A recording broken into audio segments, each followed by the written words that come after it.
Hey, what's going on? You know who it is. You know what it is. All right, you guys, peep game. So, what we all suspected was verified. So, at the end of the day, this doesn't come to a surprise to me, but, nevertheless, it is what it is. But I will give this particular person credit for telling his truth.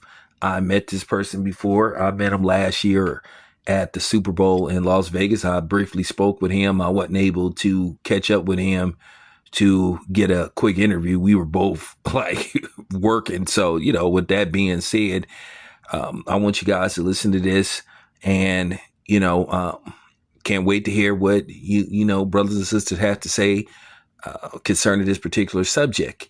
And I'm going to give my opinion and I'm going to conclude the video. And, let's talk about this. And this is just real talk. I'm really going to dive deep into this. So without further ado, take a listen. First question to you, good sir, is what was it that you saw in RG3 that made you call him a cornball brother many years ago? Because you saw something before everybody else saw it. He had just come on the scene. Everybody was RG3 mania. My son loved RG3. He was like 9. He had the fat head. He had the jersey. Everybody was RG3 mania. And then you called him a cornball brother, and everybody got offended. Like, why would you say that about him? But then nobody really knew the context behind it. So I wanted to ask you that first. What made you call him a cornball brother?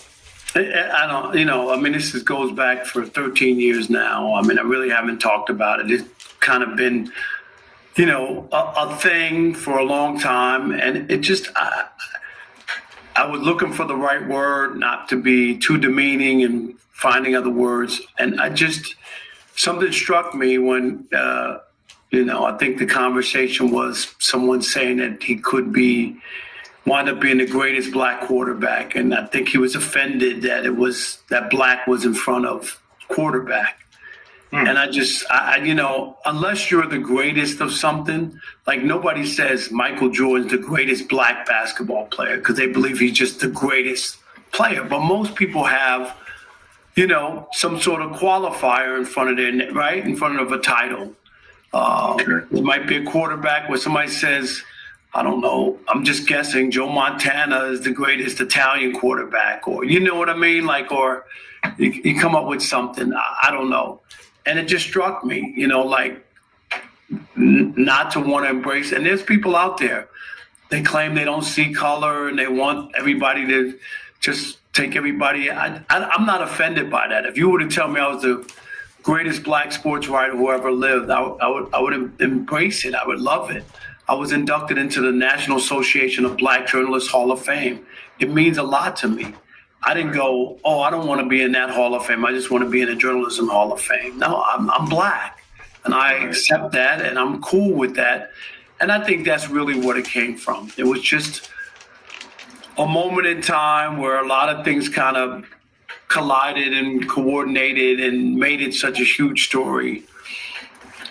I don't even know. Like it was one of those moments. A lot of people saw it. A lot of people reacted to it. And, all these years later, people look at things differently. But that's really what it came out of. I was taken aback. It was almost like the Tiger Woods when he came up with some phony cablation, whatever it was. I can't even pronounce it. I don't know. Right. But I remember that day. I'm going to be honest.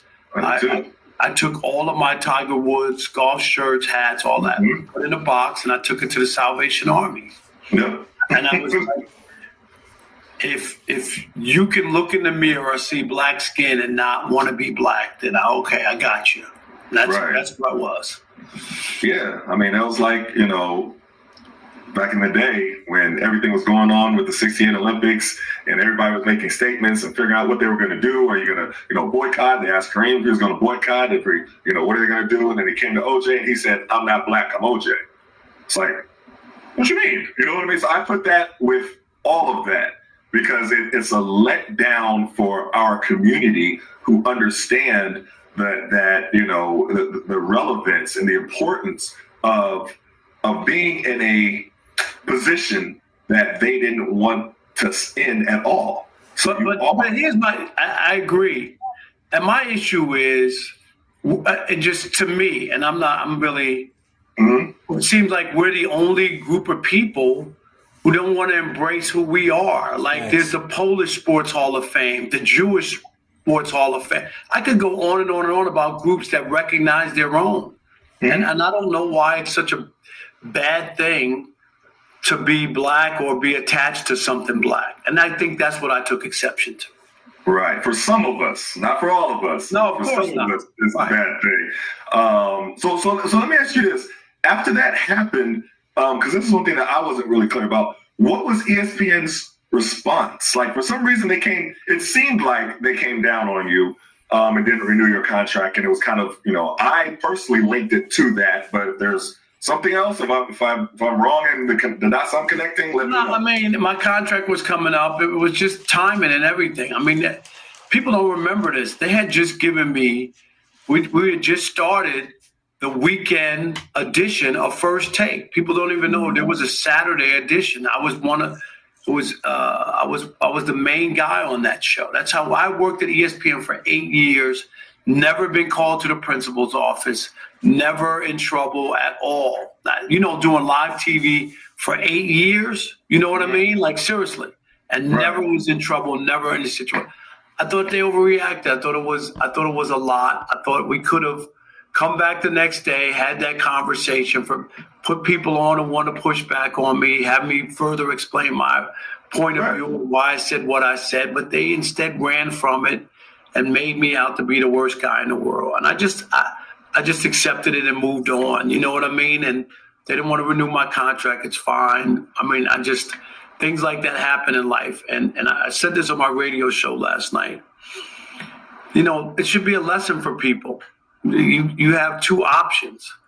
You can, roll up into a ball, into a corner and cry your eyes out, or you can just fight to continue to do what you do. At that point, I said to myself, I didn't kill anybody. I didn't rape anybody. I said something that people didn't like. Some people didn't like. Some people understood it. But it is what it is. And the powers that be decided what they wanted to do. I've gone on in the last 13 years, and as I said to you, to be inducted into the National Association of Black Journalists Hall of Fame, to my high school Hall of Fame in New York. And I could go on and on and on, and all the other employers who have hired me. Me and Chris Broussard and Skip Bayless are the only three guys who are on the 3 original debate shows. Okay, you guys get the logistics of what Rob Parker was talking about. I had to cut it off because he meant Skip Bayless, and y'all know how I feel about Skip Bayless. But basically, Rob Parker was, he went in depth on what happened pretty much, at ESPN when he made his comments about RG3 many moons ago. I remember it. A lot of people call themselves being upset about it. But at the end of the day, he was spot on. And the reason why they're rehashing this subject matter based off the fact what RG3's coon ass did to Angel Reese. And he thought he was being slick, and everybody caught on to what RG3 was trying to do. It was a backhand diss. He still tried to make it about him. And, at the end of the day, Rob Parker pretty much, all but admitted that was the reason why his contract with ESPN was removed. And I remember everybody acting like this was the worst thing they ever heard. And basically, this was just, something that got micro enhanced. This is when people started trying to play that reverse racism card because, the internet was up and running. And then, the content creators as they were making a wave. This is when they tried to pull that reverse racism stuff. First of all, there's no such thing as reverse racism. And I also like the fact that he mentioned Tiger Woods. For those who don't know, I am not a Tiger Woods fan. And shout out to him for basically taking his Tiger Woods apparel and taking it to the Salvation Army. That's kind of like how I felt when Floyd Mayweather pulled that all lives matter stuff.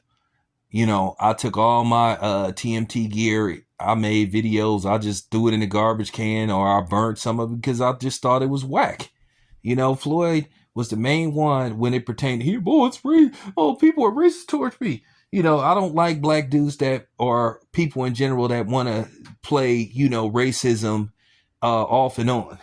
1 minute they want to dismiss it, but then when they feel it's convenient to get some notoriety and try to get the black community on their side, then I'm a victim of racism. But then when somebody say, hey, we don't like the racism. What racism? What are you talking about? It's not about color. Listen, stop it. But I like the variety of things he said. We are the only ones that pull this stuff where we're shamed to acknowledge and be proud of who we are, our lineage, our history.